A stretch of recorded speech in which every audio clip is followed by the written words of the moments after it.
E terminamos o ano de 2025 com o Comitê de Política Monetária do Banco Central mantendo a taxa de juros no patamar de 15%.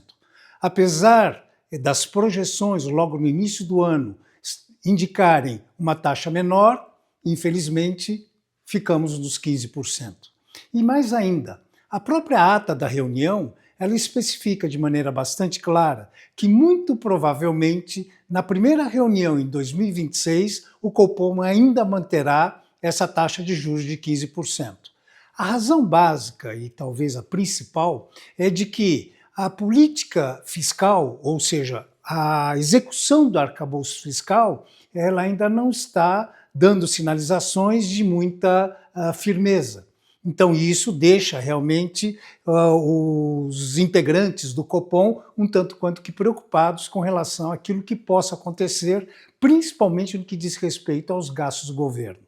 Então, o próprio mercado ele já começa a projetar o início da redução da taxa de juros aí na segunda reunião do Copom em 2026, que ocorreria em março. Então, até lá, a previsibilidade é a manutenção da taxa de juros nesse patamar. No mesmo dia em que foi divulgado o comunicado dessa reunião, lá nos Estados Unidos, o Comitê Federal de Mercado Aberto reduziu a taxa de juros em 0,25%, ou seja, a taxa de juros nos Estados Unidos ela vai variar entre 3,5% e 3,75%. Diante desse comentário, especificamente com relação à economia americana, uma pergunta que me fizeram outro dia é muito interessante.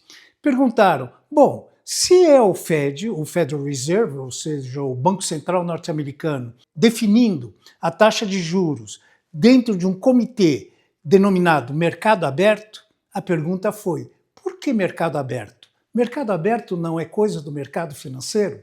Pois é, aí vem um aspecto muito importante a ser considerado.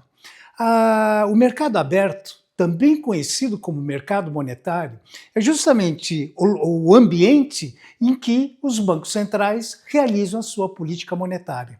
Então, se nessa preocupação de controlar a liquidez monetária da economia, os bancos centrais utilizam justamente esse mercado aberto para poder fazer essas correções ou ajustes na política monetária.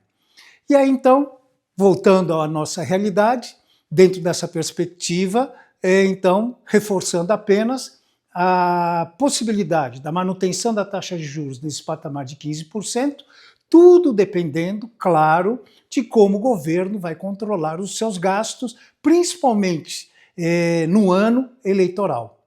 E esta é a grande preocupação.